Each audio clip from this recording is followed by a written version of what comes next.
ఈ మే నెలలో కన్యారాశి వారికి గనక మనం చూసుకున్నట్టయితే ధనలాభము గృహలాభము కలుగుతాయి. ధనలాభము గృహలాభము, ఇటు డబ్బు వస్తుంది, ఇటు చేసేటువంటి కొత్తగా ఇల్లు కొనుక్కోవడం కానీ ఇల్లు నిర్మాణం చేయడం కానీ జరుగుతుంది.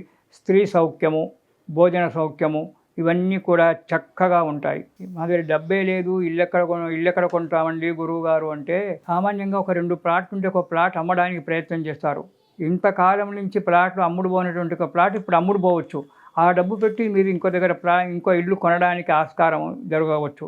ఇది ఈ గృహలాభం అంటే. భోజన సౌఖ్యము సుఖం అంటే ఎక్కడికి వెళ్ళకుండా, ఎక్కువగా ప్రయాణాలు చేయకుండా ఇంట్లో ఉండి హాయిగా భార్యాబిడ్డలతో సంతోషంగా ఉండడము, ఇది భోజన సౌఖ్యము, సుఖ సంతోషంగా ఉండడం. ఇక మొదటి వారం కనుక చూసుకున్నట్టయితే శత్రువుల బాధ, ఏవైనా రుణాలు కనుక ఉన్నట్టయితే శత్రువుల బాధ, దానివల్ల అనాలోచితమైనటువంటి కార్యక్రమాలు చేయడము, మనశ్శాంతి లేకుండా జీవించడం, కొన్ని అశుభ వార్తలు వినడం కూడా జరుగుతుంది కన్యారాశి వారికి. కాబట్టి బాధపడకుండా వాటిని అర్థం చేసుకొని ముందుకు అడిగేయాలి. అనుకోని కష్టాలు కొన్ని రావచ్చు, అశుభ వార్తలు రావచ్చు, అనుకోని కష్టాలు కూడా ఈ కన్యారాశి వారికి కొన్ని రావడానికి ఆస్కారం ఉంది. మొదటి వారంలో తగు జాగ్రత్తగా ఉండండి.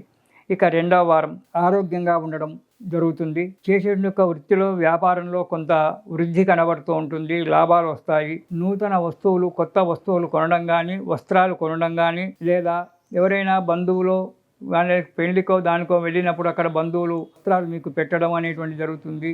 ఇదంతా వస్త్ర లాభం. కొంత వస్తు లాభాలు, ఇంటికి సంబంధించినటువంటి కొన్ని వస్తువులు కొనుక్కోవడం అనేటువంటి కూడా జరగడానికి ఉంటుంది. ఈ రెండవ వారంలో ఈ కన్యారాశి వారు కుటుంబ సభ్యులతో ఆనందంగా సంతోషంగా జీవితాన్ని గడుపుతూ ఉంటారు. ఇక మూడవ వారం కనుక చూసుకున్నట్టయితే మనోవిచారము, అధిక శ్రమ, మనోవిచారం ఉంటుంది.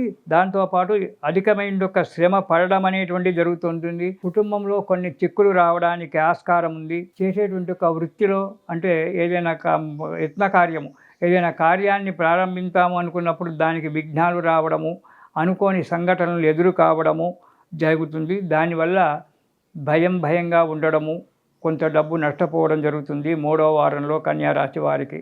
ఇక నాలుగవ వారం కన్యారాశి వారికి 4వ వారంలో కనుక చూసుకున్నట్టయితే కార్యసిద్ధి. 3వ వారంలో ఏదైతే కార్యం ఆగిపోయింది అని చెప్పి బాధపడుతూ ఉన్నామో అది 4వ వారంలో ఆ కార్యము ముందుకు అడిగేయడము, మనస్సు సంతోషంగా ఆనందంగా ఉండడము, శత్రుజయము, ఎవరైనా శత్రువులు ఉన్నట్టయితే శత్రుజయము, రుణ విమోచనము, మీకు ఏవైనా రుణాలు ఉన్నట్టయితే ఆ రుణాలు కొంతవరకు తీర్చేసుకొని రుణగ్రస్త యోగం అనేటువంటి కనబడుతూ ఉంటుంది. భూలాభము, భూమి కొనడానికి ప్లాటే కావచ్చు, వ్యవసాయ భూమి కావచ్చు, భూమి కొనడానికి ఆస్కారం ఉంది కన్యారాశి వారికి 4వ వారంలో.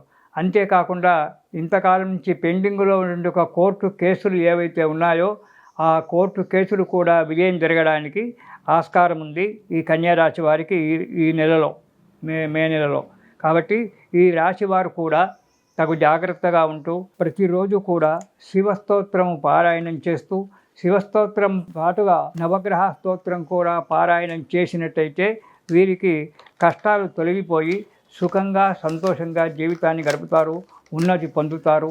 ఇది శుభం.